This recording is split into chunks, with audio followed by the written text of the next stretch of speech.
क्या क्या गतिविधियां हमारे संवाददाताओं द्वारा एआरपी सर द्वारा हम लोगों को बताई गई। हम लोगों को किस प्रकार अपने विद्यालय में हम लोगों को जो सामग्री दी गई है, अर्थात प्रेरणा सूची, प्रेरणा लक्ष्य, सहज पुस्तिका, इन सब का क्रियान्वयन किस तरीके से करना है। तो सत्र की शुरुआत सबसे पहले हमारे एआरपी सर द्वारा शिक्षकों का परिचय देके और स्वयं का परिचय देके हुई। इसके बाद हमारे सर द्वारा प्रशिक्षण में कि किस तरीके से पहला प्रशिक्षण का जो सत्र था वो था परिवर्तित कक्षा की छवि। तो हमें अपने स्कूल में जो प्राप्त मॉड्यूल हुए हैं, जैसे प्रेरणा लक्ष्य, प्रेरणा तालिका, प्रेरणा सूची, इनको हमको विद्यालय में किस तरीके से चस्पा करना है, कौन सी चीज़ हमें विद्यालय में बोर्ड के ऊपर, कौन सी विद्यालय में बोर्ड के बगल में लगानी है कि जिस तरह हम लोगों को सुलभ हो। जैसे कि प्रेरणा तालिका है, तो प्रेरणा तालिका हम लगाएंगे बगल में कि हम बच्चों को क्या हमने दक्षताएं पा ली है तो हम उस पर अंकित करेंगे। उन दक्षताओं को हमको उनकी डेट वाइज अंकित करना है कि इस बच्चे ने ये दक्षता प्राप्त कर ली है। अगले सत्र में सभी के लिए ब्रेक हुआ, जिसमें सभी के लिए नाश्ता की व्यवस्था की गई। पुनः कक्ष का संचालन एआरपी सर द्वारा पुनः किया गया।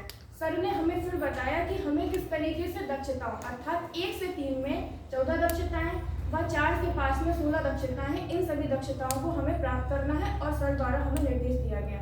सर द्वारा हमें ये भी बताया गया कि विद्यालय की समय सारणी पूर्व की तरह नहीं है।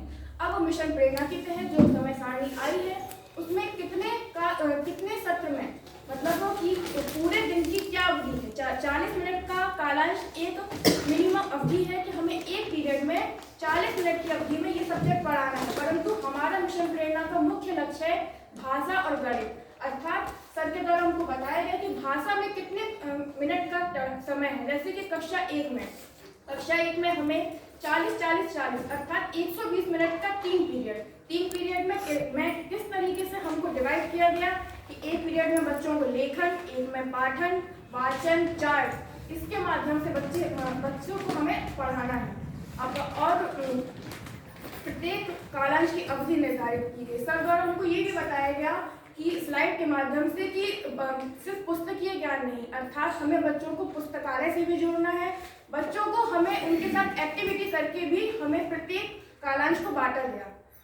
संदर्भदाता फिर उसके बाद विवेक सर द्वारा हम लोगों को बताया गया कि हम लोगों को जो गणित की सामग्री मिली है, तो गणित में क्या क्या सामान मिला है जिससे हम बच्चों को उनके पूर्व ज्ञान से लेके उनके व्यवहारिक ज्ञान तक जोड़ सके। माना हमने बच्चों को सिखाया कि बच्चे ये बताइए अगर 5 किलो आलू लेने हैं तो हम किस तरीके से लेंगे, 1 किलो आलू का मूल्य इतना है तो 5 किलो का कितना होगा। तो गणित किट में जो सामग्री प्रस्तुत थी उसमें हम लोगों को मुद्रा भी है, घड़ी भी है, क्योंकि हम जानते हैं कि पूरे दिन में घड़ी का कितना महत्व है।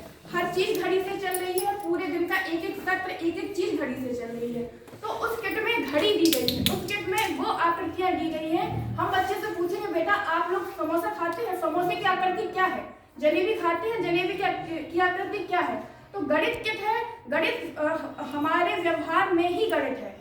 तो इस गणित किट में जो सामग्री दी गई उसका पूरा विवरण हमारे सर एआरपी सर द्वारा दिया गया और साथ में विवेक गुप्ता सर द्वारा भी दिया गया।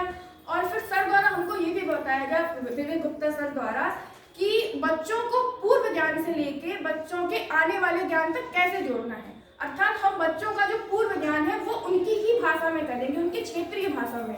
ये सर द्वारा हमको बताया गया। ये बात बहुत अच्छी लगी कि बच्चे जब भी हमसे व्यवहारिक होते हैं तो व्यवहारिक एकदम से सीधी भाषा में नहीं हो सकते, धीमे धीमे से उनकी भाषा को लेकर फिर उनको पूर्व ज्ञान से जोड़ के कि बेटा आपने क्या सीखा, आपने क्या करा, उसको लेकर फिर सर ने जो बताया कि आगे फिर हम जिसको जोड़ते हैं व्यवहारिक ज्ञान से पुस्तकीय ज्ञान तक।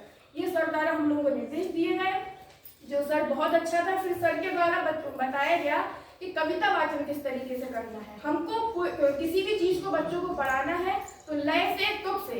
हम लोगों ने अगर क्लास में एक पैराग्राफ भी पढ़ाया तो बच्चों को कि मेढक की कहानी कि बच्चों एक मेढक था, ऐसा करता था, हाव तो अगर हम सीधे सीधे पढ़ लेंगे, सीधे सीधे पढ़ने का तात्पर्य है 10th और 12th के बच्चों को पढ़ाना, पर हमारा काम है बेसिक के बच्चों को पढ़ाना। तो जब हम बेसिक के बच्चों में बच्चों की तरह ही पढ़ाएंगे तब बच्चे उसके हाव भाव को समझेंगे। तो ये सब हमारे सर द्वारा बताया गया। सर द्वारा गतिविधि भी कराई गई कि इस तरीके से कहानी का पाठन करना है, इस तरीके से बच्चों के संग जोड़ना है।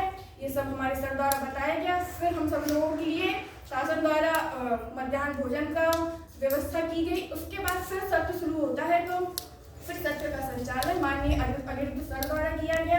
सर द्वारा बताया गया कि हम किस तरीके से मतलब ये प्रेरणा लक्ष्य, प्रेरणा तालिका, सहज पुस्तिका, टाइम टेबल, किस तरीके से हमारा सत्र शुरू होना है। 1 से 10 सप्ताह का सत्र, फिर 11 से 16 सप्ताह का सत्र जो हमारा सितंबर से स्टार्ट होना है।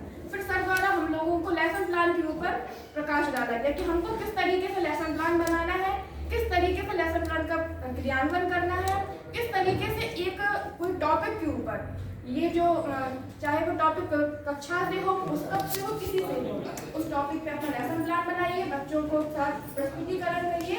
इसी के साथ हमारी फिर अंत में हम लोगों को एक वीडियो दिखाई गई। इसी के साथ हमारे प्रशिक्षण के प्रति दिन का अंत होता है।